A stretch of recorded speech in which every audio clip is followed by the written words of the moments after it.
नमस्कार. मी भाऊ तोरसेकर. तुम्ही बघत आहात प्रतिपक्ष. मित्रांनो, आज मी एक वेगळा विषय घेऊन तुमच्याकडे आलोय आणि शीर्षक बघितल्यानंतर तुमच्या लक्षात येईल की हा विषय काय आहे. त्या शीर्षकावरून तुम्हाला विषयाची व्याप्ती किंवा पसारा लक्षात येणार नाही. जरांगे पाटील हे मराठा आरक्षणाचे सगळ्यात मोठे लढवय्ये आणि गेली 3-4 वर्ष अखंड कुठल्या ना कुठल्या आंदोलनामुळे बातम्यांमध्ये सतत झळकत राहिलेलं पात्र आहे.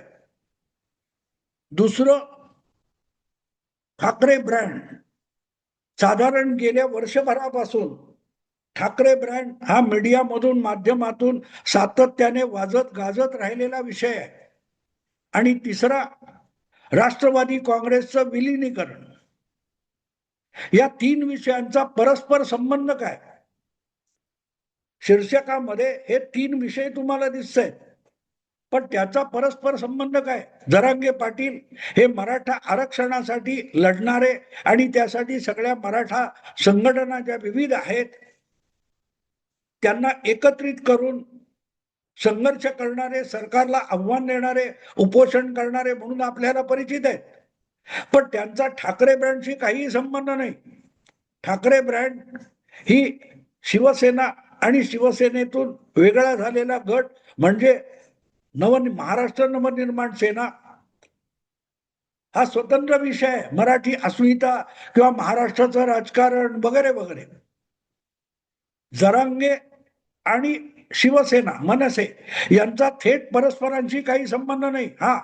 गेल्या वर्षी गणेशोत्सवाच्या कालखंडामध्ये अचानक मुंबईत येऊन कुठल्याही परिस्थितीत आरक्षण घेतल्याशिवाय उठणार नाही वगैरे वगैरे म्हणत आझाद मैदानावर येऊन थडकलेले जरांगे पाटील आणि त्यांच्या पाठिंब्याला मुंबईत येऊन अक्षरशः धुमाकूळ घालणारे त्यांचे जे समर्थक होते त्यांनी जी परिस्थिती निर्माण केली होती, जवळजवळ मुंबई ओलीस ठेवल्यासारखं केलेलं होतं आणि विषय थेट हायकोर्टापर्यंत गेला होता.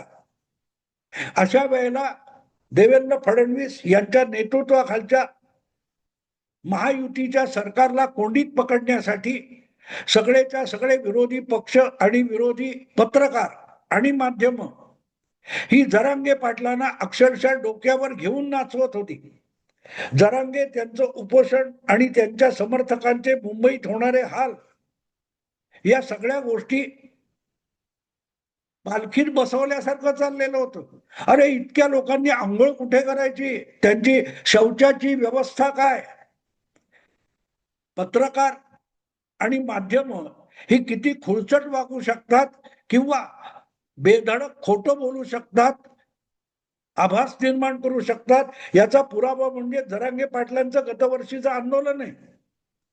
आजपर्यंत मी 50-55 वर्षाची पत्रकारिता करताना कुठल्याही आंदोलनामध्ये आंदोलकांच्या खाण्यापिण्यापासूनच्या सोयी या शासनाने करायच्या असतात हा युक्तिवाद मी कुठेही ऐकलेला नव्हता.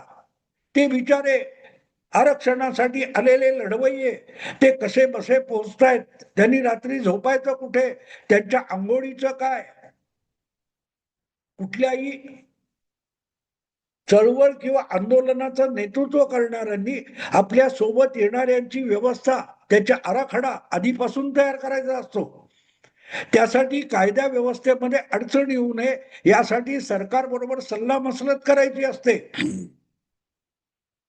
पण सरकारशी सल्लामसलत करणं, कायदा सुव्यवस्थेच्या नियमांकडे बघून इतर नागरिकांना त्रास होऊ नये यासाठी काळजी घेणं हे जरांगे पाटलांच्या शब्दकोशातले शब्द नाहीयेत.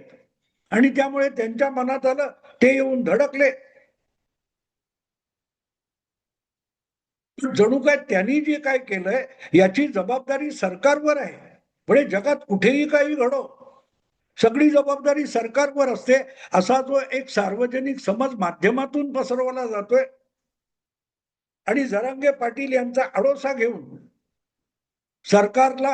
सरकारवर शरसंधान करण्याचा जो उद्योग माध्यमातून झाला होता त्याचा फार काळ उपयोग झाला नाही. कारण हायकोर्टाने तंबी भरल्यानंतर गाशा गुंडाळून जरांगे पाटील मिळेल तो कागद स्वीकारून मुंबईतून निघून गेले. महाराष्ट्रातल्या आणि प्रामुख्याने मुंबईतल्या मराठी माध्यमांचा महायुतीच्या सरकार विरोधातल्या चळवळीचा हा सगळ्यात मोठा पुरावा आहे. ती चळवळ जरांगे पाटलांची नव्हती. जरांगे पाटलांपेक्षा अत्यंत आक्रमक पद्धतीने संघर्षाचा पवित्रा मराठी माध्यमातल्या बहुतांश पत्रकारांनी घेतलेला होता. जरांगे पाटील एका काय त्या कुठे मंचावर उपोषणाला बसले होते शिवरायांचा पुतळा ठेवून, पण बाकीची लढाई माध्यमातून लढवली जात होती. त्यामुळे पराभव झाला असेल किंवा त्यातून काही निष्पन्न झालं नसेल तर ते जरांगेंचं अपयश नाहीये, ते मराठी पत्रकारांचं अपयश आहे. गेल्या काही वर्षात मी बघतोय आणि मी वारंवार त्यावर टिप्पणी करत असतो, जेव्हापासून नरेंद्र मोदी देशाचे पंतप्रधान झाले त्यांच्या नेतृत्वाखाली भाजप हा देशव्यापी मोठा पक्ष होत गेला आणि काँग्रेसची पिछेहाट होत गेली, तेव्हापासून स्वतःला मुख्य प्रवाहातील किंवा परखड तटस्थ म्हणणारे सगळेच्या सगळे पत्रकार हे आपल्या देशातला प्रमुख विरोधी पक्ष झाले. आणि त्यांच्या इशाऱ्यावर काँग्रेस असेल, पुरोगामी वेगवेगळे सेक्युलर पक्ष असतील, ते पत्रकारांच्या मार्गदर्शनानुसार राजकारण करत असतात. आणि म्हणून प्रमुख विरोधी पक्ष कोण असेल तर भारतातली माध्यम, पत्रकार, संपादक, बुद्धिमंत हे आज देशातले प्रमुख विरोधी पक्ष बनलेले आहेत. फक्त ते निवडणुका लढवत नाहीत, निवडणुकीत उतरत नाहीत, राजकीय पक्षाचं संघटन करत नाहीत. आणि म्हणूनच जरांगे पाटील हे त्यांचं मॉडेल हातातून निसटल्यानंतर ते नव्या मॉडेलच्या शोधात होते आणि त्यांना अचानक एक दिवस महेश मांजरेकर यांचा एक पॉडकास्ट मिळाला. त्या पॉडकास्टमध्ये महाराष्ट्र नवनिर्माण सेनेचे अध्यक्ष राज ठाकरे यांची मुलाखत महेश मांजरेकर यांनी घेतली होती आणि जाता जाता त्यांनी एक प्रश्न विचारला की महाराष्ट्रातल्या बहुतांश लोकांची अशी अपेक्षा आहे, इच्छा आहे की दोन ठाकरे बंधू जे दीर्घकाळ दुरावलेले आहेत ते एकत्र आले तर बाळासाहेबांच्या राजकीय भूमिकेचं पुनरुज्जीवन होऊ शकतं.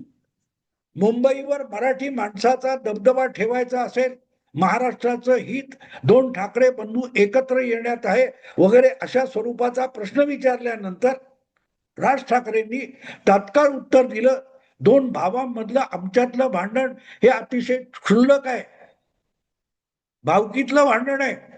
महाराष्ट्राच्या हितासमोर दोन भावांमधलं भांडण हे निरर्थक असतं, दुय्यम असतं, ते बाजूला ठेवून आम्ही एकत्र येऊ शकतो.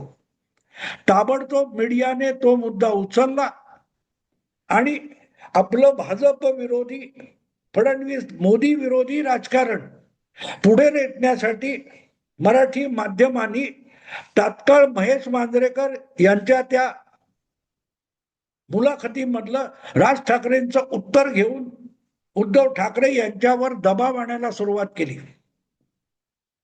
दोन ठाकरे बंधू एकत्र आले नाही तर ठाकरे ब्रँड नष्ट होईल. मोदी आणि शहा हे महाराष्ट्रातले दोन प्रमुख ब्रँड, पवार ब्रँड आणि ठाकरे ब्रँड नष्ट करायला टपलेले आहेत आणि त्यामध्ये महाराष्ट्राचं नुकसान आहे याचा प्रचार गेले 7-8 महिने इतका जोरात चालू होता आणि त्याच्या परिणामी हळूहळू करत राज ठाकरे आणि उद्धव ठाकरे यांना एकत्र यावं लागलं. त्याची एक मोठी इव्हेंट वरळीच्या डोम मध्ये झाली. सगळ्याच्या सगळ्या चॅनेलवरून आणि वर्तमानपत्रातून त्याचा डंका पिटला गेला. एका वृत्तवाहिनीच्या न्यूज रूम मध्ये दोन ठाकरे बंधू एकत्र आल्यानंतर त्या न्यूज रूम मधले पत्रकार हे कसा काय तो आनंदोत्सव साजरा करतात याचा एक छुपा व्हिडिओ देखील इंटरनेटवर झळकला. तेव्हा मी हवेत कुठच्या तरी मराठी माध्यमावर आरोप करतो असं बिलकुल समजू नका. पत्रकारांची विश्लेषण, पत्रकारांनी विचारलेले प्रश्न, पत्रकारांनी पुढे केलेले नॅरेटिव्ह, या सगळ्या गोष्टी तुम्ही बारकाईने अभ्यासल्या तर तुमच्या लक्षात येईल की मोदींच्या यशानंतर किंवा मोदींच्या उदयानंतर देशामध्ये जो प्रमुख विरोधी पक्ष झालेला होता, हळूहळू करत मुंबईच्या मराठी पत्रकार मंडळींनी त्याचं अनुकरण केलं आणि आता मराठी माध्यम हा महाराष्ट्रातला प्रमुख विरोधी पक्ष झालेला आहे. आणि हे मतदारालाही कळतं. त्यामुळे प्रत्यक्षात निवडणूक लढवणारी काँग्रेस, राष्ट्रवादी, शरद पवार गट किंवा उभाठा शिवसेना यांना लोकांनी विधानसभा निवडणुकीत पराभूत करून टाकलं. हे खरे लोक नाहीच आहेत. आपल्याला जर महायुतीला दणका द्यायचा असेल असं मतदाराला वाटलं तर त्याला पत्रकारांना मत द्यावं लागेल. आणि पत्रकार तर निवडणुकीत उतरत नाहीत. वर्तमानपत्र असोत, निवडणुकीत काय ते उपग्रह वाहिन्या असोत, वेगवेगळी पोर्टल असोत, वेगवेगळे युट्यूब चॅनेल असोत, यापैकी कोणी प्रत्यक्ष निवडणुकीत उमेदवार म्हणून उतरत नाहीत. आपसात जागा वाटप करत नाहीत. मग मतदाराने करायचं काय?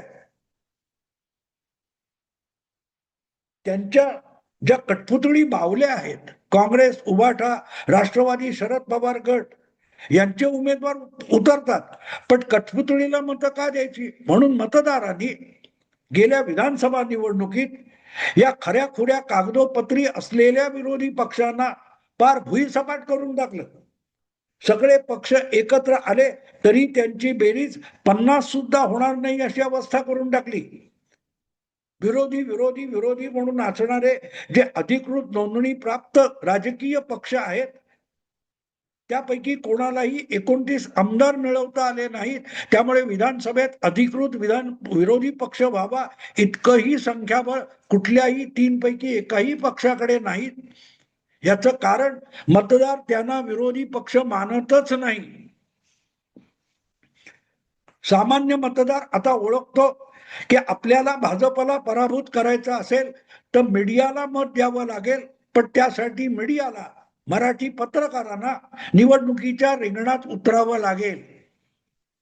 आणि त्यामुळे खरं राजकारण ठाकरे बंधूंच्या निमित्ताने जे सुरू झालं ते ठाकरे ब्रँड वाचवण्यासाठी सुरू झालं.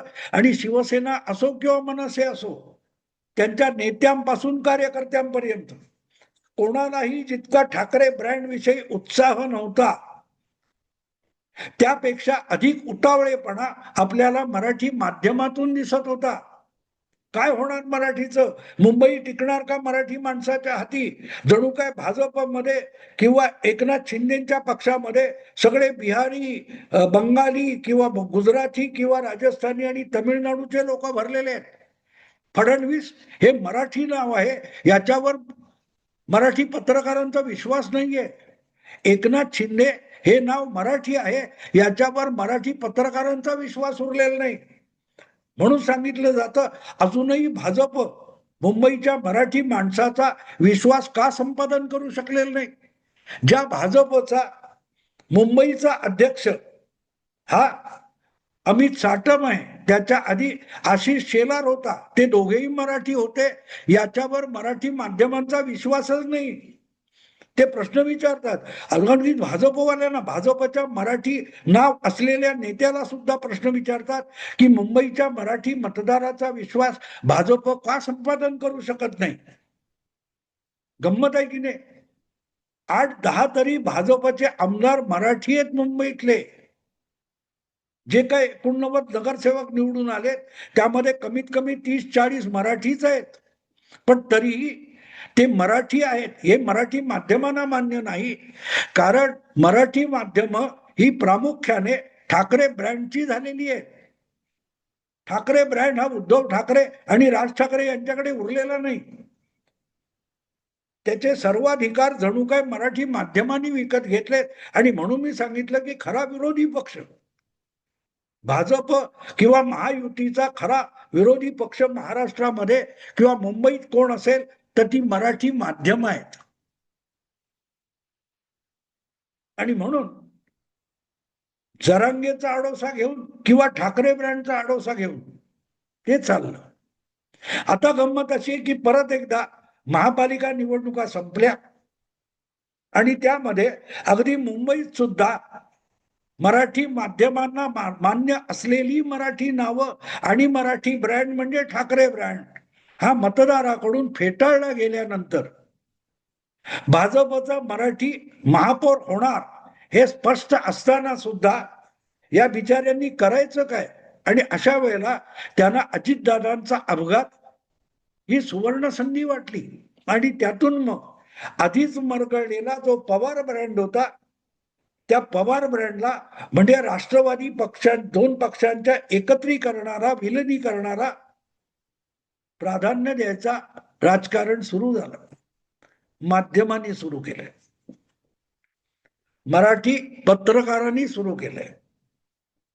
हा सगळा विषय कुठे आहे बघा. शरद पवारांचा गट आणि अजितदादांचा गट हे फक्त महापालिका निवडणुकीसाठी एकत्र येणार होते. त्यासाठी पुण्याच्या पिंपरीच्या वगैरे महापालिकांमध्ये तो प्रयोग झाला आणि नंतर होऊ घातलेल्या 12 जिल्हा परिषदा आणि 125 तालुका पंचायतीच्या निवडणुकीमध्ये दोन्ही पक्षांचे उमेदवार एका संयुक्त चिन्हावर उभे राहावेत यासाठी प्रयत्न चालू होते. त्यालाच एकत्रीकरण विलिनीकरणाचं तारीख ठरली होती. इथपर्यंत मजल मारणारे पत्रकार आहेत. अजितदादांच्या गटातला कुठलाही नेता त्याविषयी बोलत नाही. खुद्द अजितदादा सुद्धा त्यांचा अकाली मृत्यू होण्यापूर्वी विलिनीकरणाविषयी चकार शब्द बोललेले नाहीत. पण हा नॅरेटिव्ह रेटणारे कोण आहेत बघा? मराठी पत्रकार, मराठी मीडिया. आणि त्यामुळे मला असं वाटतं की भाजपच्या नेत्यांनी, एकनाथ शिंदेनी किंवा अजितदादा गटाच्या उरल्या सुरल्या नेत्यांनी एक गोष्ट मनाशी खुणगाट बांधावी. त्यांच्यासाठी खरा विरोधी पक्ष महाविकास आघाडी नाहीये. त्यांच्यासाठी खरा विरोधी पक्ष मराठी माध्यम आणि मराठी पत्रकार आहेत, जे स्वतःला सेक्युलर पुरोगामी वगैरे वगैरे म्हणतात. आणि इथे तुम्हाला कळेल, तीच मंडळी जरांगे पाटलांचं आंदोलन खांद्यावर घेऊन फडणवीस सरकारच्या विरोधामध्ये विरोधी पक्षाचा संघर्षात्मक राजकारण करत होते. त्यांनीच मग जरांगे पाटील मावळले म्हटल्यानंतर ठाकरे ब्रँडची पालखी उचलली आणि आता महापालिका निवडणुका किंवा इतर निवडणुकांमध्ये ठाकरे ब्रँड बारगळल्यानंतर पवार ब्रँड किंवा राष्ट्रवादी विलिनीकरणाची पालखी उचलून धरली आहे. आणि केवळ असे बोगस फक्त फुशारक्या मारणारे किंवा तोंडाची वाफ दवडणारे जेव्हा संघर्षाच्या रिंगणात उतरून संघर्ष करू लागतात, त्या राजकारणामध्ये त्या पोकळ लोकांचा पराभव होत असतो. पराभव जरांगेचा झाला नाही, मी पहिल्यांदा सांगितलं. पराभव ठाकरे ब्रँडचा सुद्धा झाला नाही. आणि पराभव हा राष्ट्रवादी विलिनीकरणवादी लोकांचा सुद्धा होणार नाही. हे विलिनीकरण बारगळले तर तो पराभव मराठी माध्यमातल्या अशा काही पत्रकारांचा आहे की ज्यांनी सगळा मराठी मीडिया हा महायुतीचा खरा विरोधी पक्ष आहे असा एक आभास निर्माण केलाय. मला असं वाटतं की सत्तेत बसलेल्या महायुतीने आपला विरोधी पक्ष ओळखला पाहिजे आणि जर खरोखरच मान्यता प्राप्त आणि नोंदणी प्राप्त असलेले उबाठा राष्ट्रवादी, शरद पवार गट किंवा काँग्रेस पक्ष यांना खरोखरच राजकारणात टिकून राहायचं असेल तर त्यांनी अशा मराठी पत्रकारांच्या तोतया राजकारणाला आणि तोतया संघर्षाला फाटा देऊन स्वतःच्या पायावर उभं राहिलं पाहिजे. असल्या पत्रकारांच्या मागे लागाल तर तुम्ही उरला सुरलाय ते सुद्धा संपून जायला वेळ लागणार नाही. तेव्हा सांगायचा मुद्दा इतकाच आहे की अशा राजकीय पक्षांनी आपलं विरोधी राजकारण आपल्या पक्षाच्या भूमिका कायची विचारधारा यांच्या आधारे चालवावं. पत्रकारांच्या मागे फरफटत जाऊ नये एवढाच त्यांना सावधानतेचा इशारा देऊन थांबतो. आवडलं लाईक करा, शेअर करा आणि प्रतिपक्षाला सबस्क्राईब करा. नमस्कार.